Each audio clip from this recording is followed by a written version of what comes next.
Hey folks, welcome back to Let's Play The Suffering.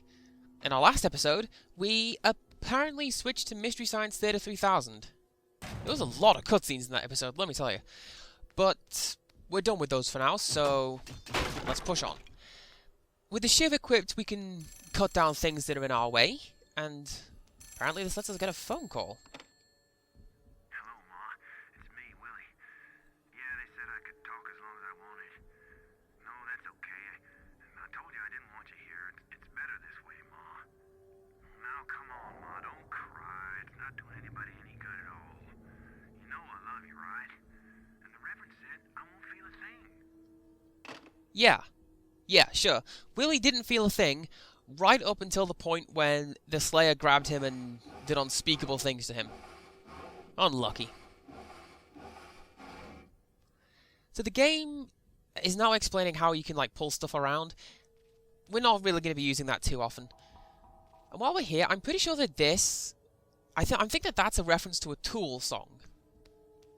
I know that a lot of the other cells that we're going to find have ticks and leeches scrolls all over the walls, and that's a reference to Tool, but I don't know if that one is, so who knows.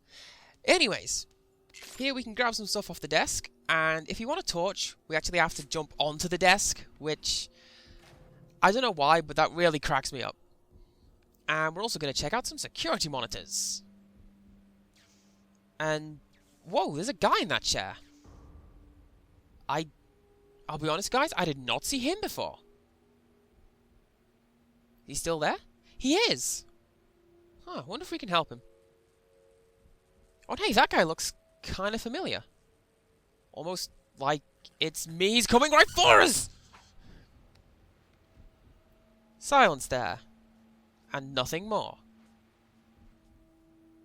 Yeah, I bet you never thought I'd be able to equate something as relatively highbrow as Poe along with, you know, South Park and dick jokes. Alright, let's re-equip the gun and be on our way. This was a nice little aside area. This is where we have to go, okay. Guys, that monster is in this room, so gotta be careful. This is the lobby, and well, I suppose it stands to reason that I don't need to say this, but we can't just go out the front door. Of course we can't. And I don't know if I explained it in the last episode, but these bottles of pills, Zombium, that's how we restore our health. We just shotgun entire bottles of Zombium. Anything else, game? No. Oh, and I suppose it goes without saying, but don't go through the metal detectors. The alarms will sound and slayers will rain from on high. Now, I'm just going to get a bit of a jump start on a puzzle that we've got coming up. And I'll explain what I'm doing shortly. But, okay, now this bit has always bugged me. If you take a look, you can see that this little ante-room is empty. Like, there is nobody in there. But if we try to open the door... Pinhead! Delightful! So... hey, yeah, all but one of the enemies in this game represents some form of execution method, and the Slayers are the guillotine.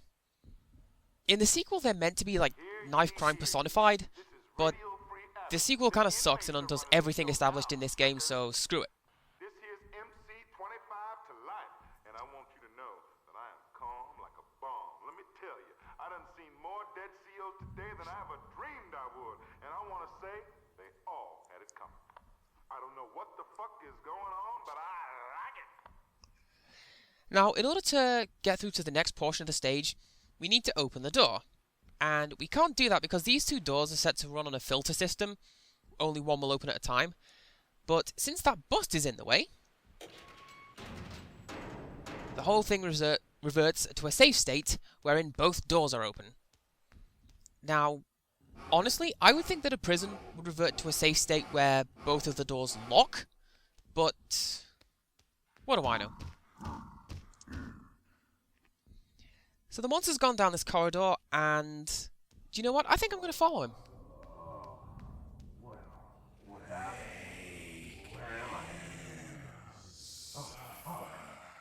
This looks like... yes.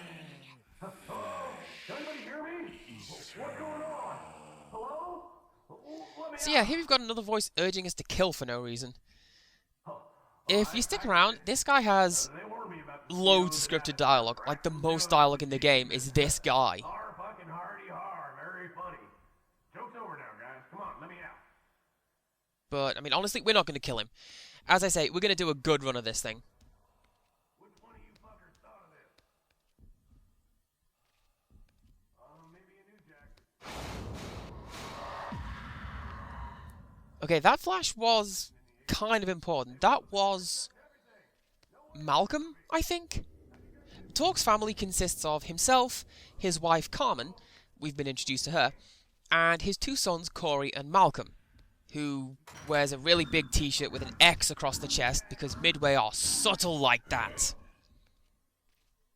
As you will have seen in the intro, Torque has been found guilty of their murders and sentenced to death, but whether he did it or not, we'll see.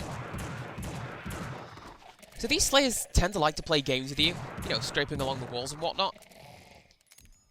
And yeah, that was me playing one of my favourite games called Hide the Bullets. It's pretty easy. Childish too. But there are parts of this game that have a very childish element, and you'll get used to it. Especially with me at the helm. No. Oh, no. Oh, fuck. Jesus. I gotta get out of this fucking... Now, you can't actually save this guy, no matter how hard you try. I mean, you can't, shoot out the windows.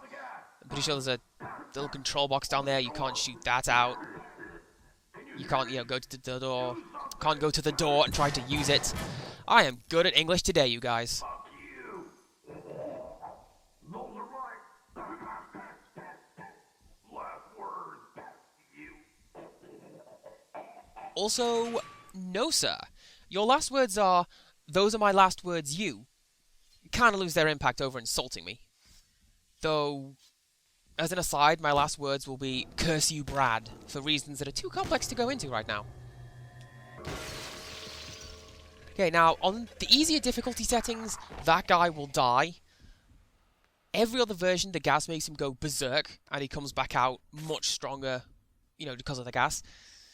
Now, there should also be an accomplice who comes from outside, so you'll need to watch yourself. Anything come in that game? No? Alrighty, let's push on. They won't leave you alone there we go, until I you hear do that. it. Anyways, downstairs we have a few supplies. I'm gonna leave some of those for later on. And whoa! Hey, there he is. Nice. And through this door is the end of Chapter 1. Some of the chapters in this game are actually really, really short. I mean, there's one that's pretty much 2 minutes long. But it's actually pretty good. It helps the pacing a lot. It makes you feel like you're going through the game a lot quicker than you actually are.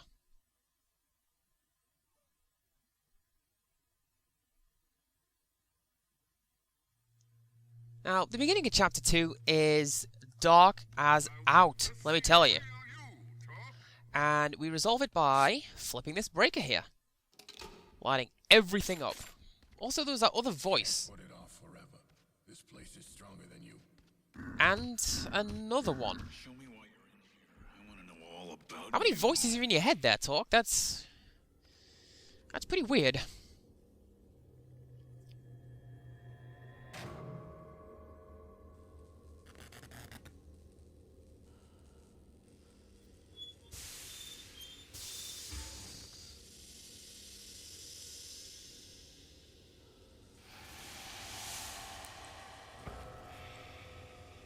Death is our stock and trade here at Abbott, the final solution. I am one of the few who will admit that. First it giveth, and it taketh away. I absolutely love that guy's voice actor. I think he does a splendid job. Seriously. I've been here a long time. I don't understand much about this place, but I know your being here ain't no coincidence.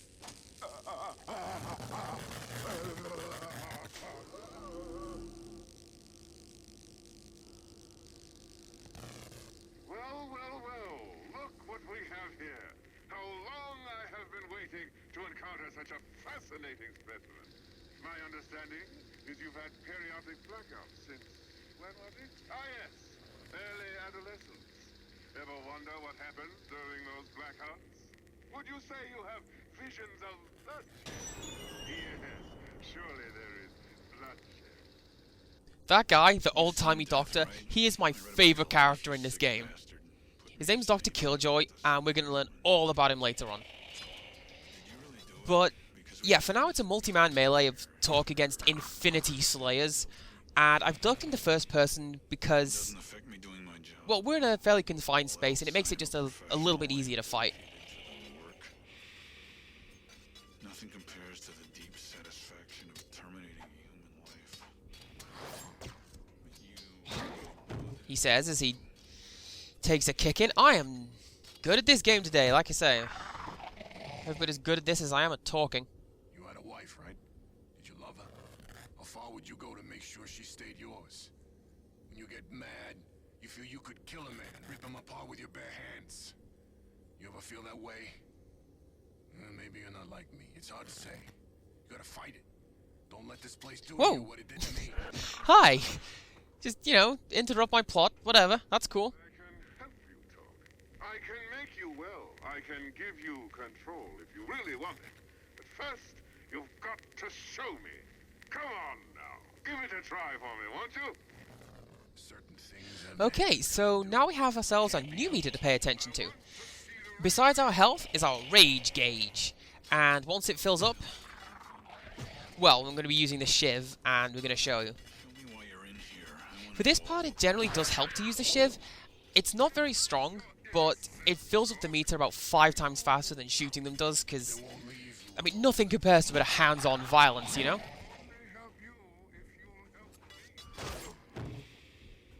Don't worry. And they... Okay, well, that's pretty cool. Never been thrown down like that before. Ah, there we go. So once it's glowing, get into a cool position, and... Oh hey, that monster was us all along. Who knew? Except everybody, because Chapter 0 ruined it for us. Let's show off what the monster can do, because, I mean, we're never going to use this skill for the rest of the game. I mean, don't get me wrong, it is cool that I can become an absolute monster, but it stops me using my guns. Guns solve everything. If that don't work, use more guns. Very good. We've made a lot of progress today. But be careful. A good thing only lasts so long.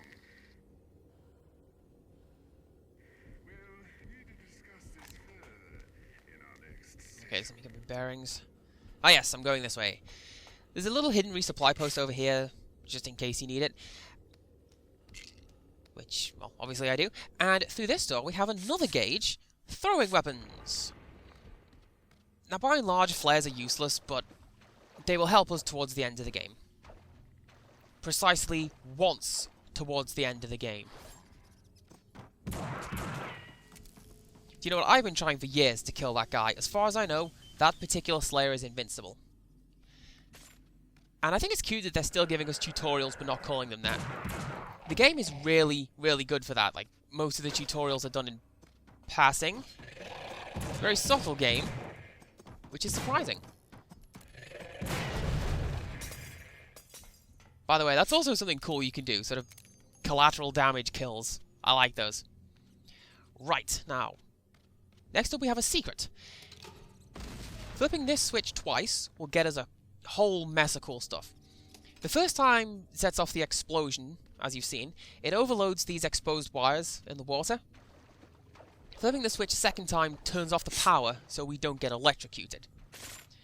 Now this gives us a full contingent of flashbangs and a second pistol, which, well, we're not really meant to get that for another couple of levels.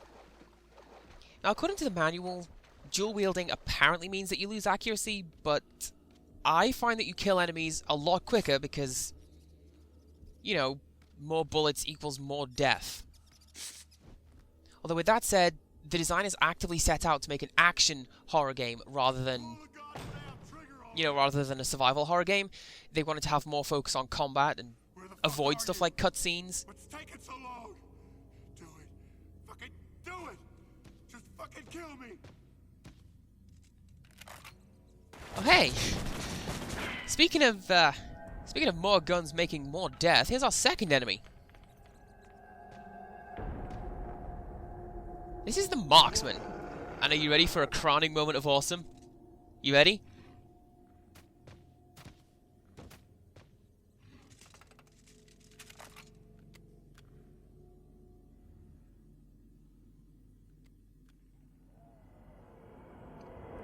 Bam! Torque is a badass and nobody can deny. So, yeah, despite their looks and the fact that they are made out of guns, marksmen generally aren't that tough. Few shots will take him down. Now, obviously, they represent death by firing squad. In the sequel, they're a bit more generic and represent suppressive fire from the military. Now, there is an enemy in the sequel. It's called the Trigger Man, which is... that one's meant to represent death by shooting. It's... hey, guys. It's... oh, what is it now? It's like a dead body attached to spider legs that are made out of guns. It's completely insane, and I love it.